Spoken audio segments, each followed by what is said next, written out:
Tiene la palabra el diputado Luis Pastori. Muchas gracias, señora Presidente.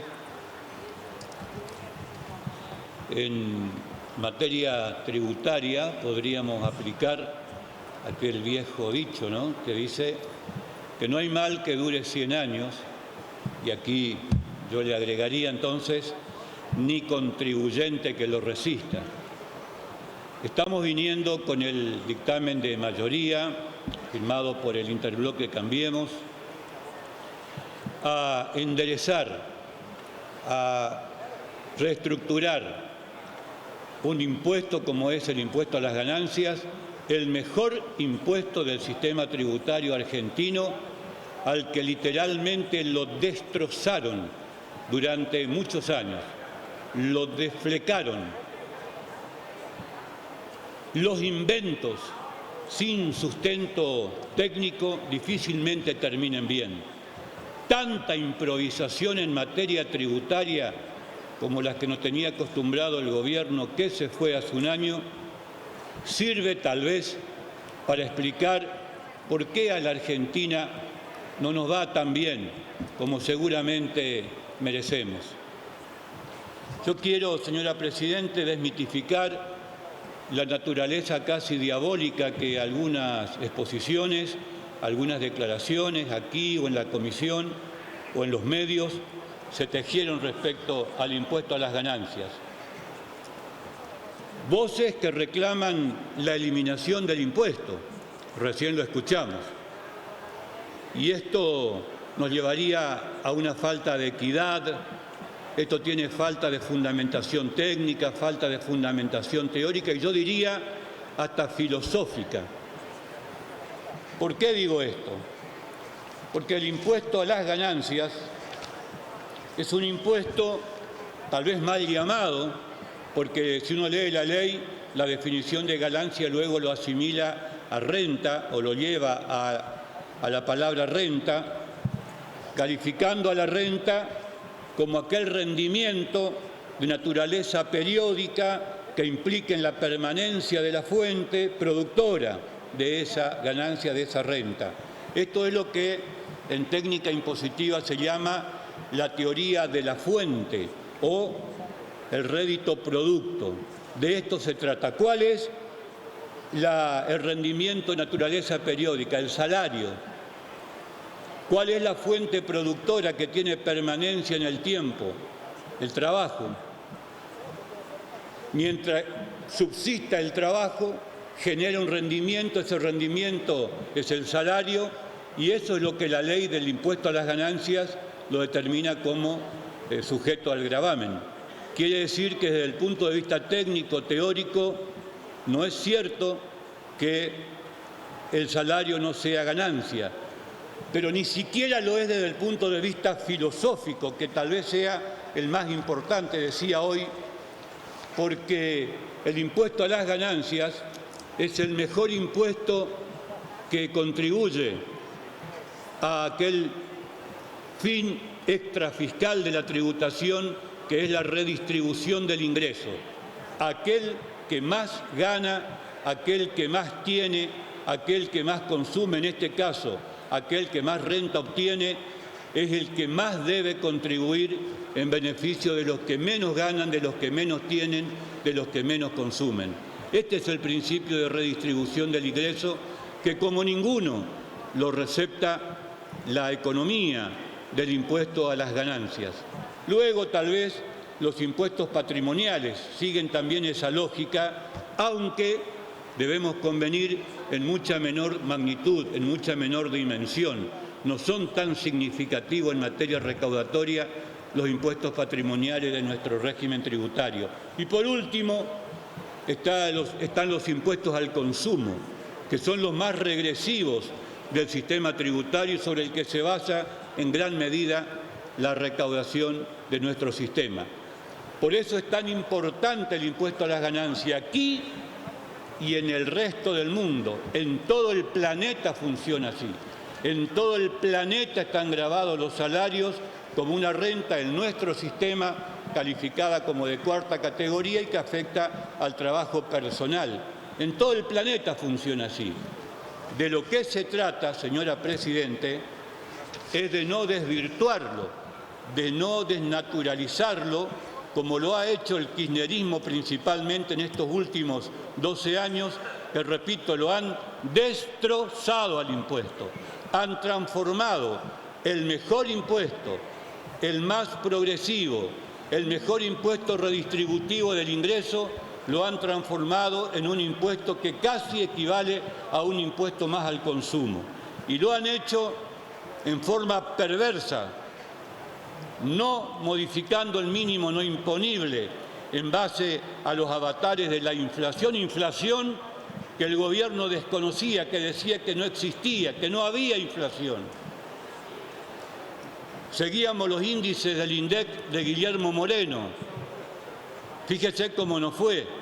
No existía inflación. Entonces, ¿para qué había que tocar el mínimo no imponible si estábamos fenómenos? El mínimo no imponible es la cantidad mínima que el legislador, nosotros consideramos que un individuo necesita para su subsistencia durante un periodo fiscal, en este caso de un año. Es decir, es el umbral inferior límite de la imposición. Ese mínimo no imponible tiene que estar no gravado por el impuesto a las ganancias, porque es lo que la persona necesita para la educación, para la salud, para la seguridad, para él mismo y para su grupo familiar. Entonces ese es el mínimo que no puede estar gravado. Ese mínimo no imponible durante muchos años no se actualizó. Y vaya que había inflación a pesar de Guillermo Moreno y su INDEC. Es el límite inferior de la capacidad contributiva, pero no es el único problema. Hoy se lo quiere presentar como que el centro del problema de ganancias es el mínimo no imponible. Ese es un aspecto, pero ni siquiera es el más importante. Mucho más importante que el mínimo no imponible para darle la progresividad que necesita este impuesto, que tiene en su economía este impuesto, son las escalas que en nuestra ley están en el artículo 90 y que durante 16 años no se tocaron. El último fue en el año 99, gobierno de la Alianza, y que rigió a partir del 2000. Han pasado casi 17 años y seguimos con la misma escala. Esto es lo que le da el sesgo regresivo y que lo transforma a este impuesto como si fuera un impuesto más al consumo. Y este es el corazón de la reforma del oficialismo, del dictamen de mayoría. Es el corazón de la reforma. De nada serviría todas las modificaciones que hagamos a la ley de ganancias si no tocáramos la escala del artículo 90. Y este es el gran avance que genera este proyecto de ley, este dictamen de mayoría. La escala del artículo 90, porque en base a esa escala se calcula cuánto debe pagar cada persona, cada trabajador, cada trabajador independiente o bajo relación de dependencia que esté alcanzado por el impuesto. Como esta escala está tan achatada, las 7 escalas, los 7 tramos, en la práctica se transformaron en 2. Uno que refleja el promedio y otro que va directamente a la última escala, la del 35%.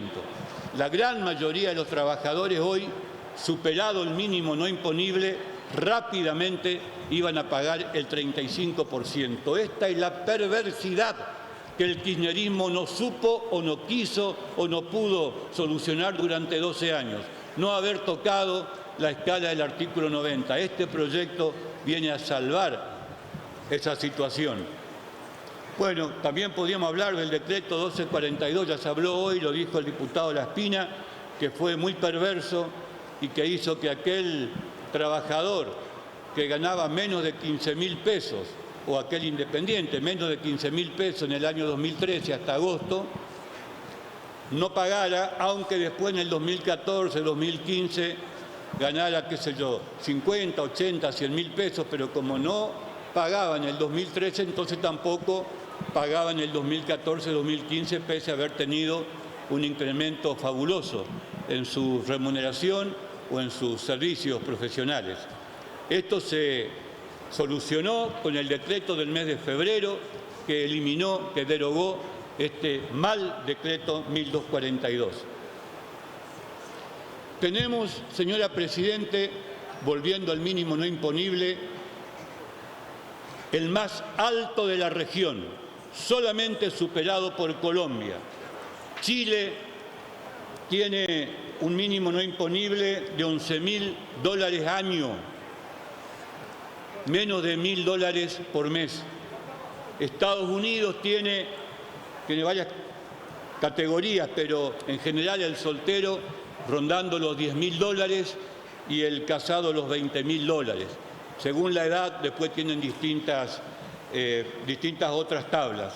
España tiene un mínimo no imponible de 5.151 euros. La Argentina tiene con este proyecto un mínimo no imponible equivalente a casi $2.500 mensuales, $30.000 anuales, por encima de Chile, de Estados Unidos, de España. Somos el país con más alto mínimo no imponible del mundo medido en términos de salarios medios y el más alto de la región después de Colombia. Este es el mínimo no imponible que la oposición critica. Pero más importante, repito, es la escala del artículo 90.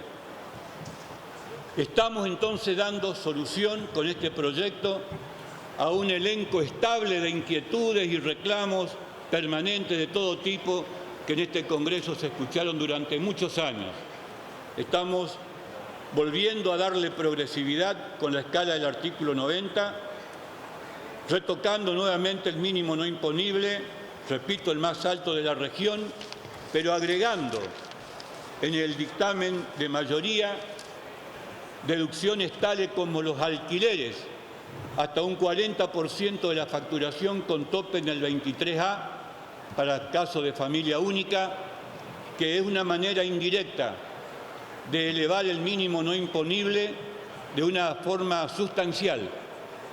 Estamos modificando también o agregando como deducción los viáticos, también con el tope del 40% sobre el 23A.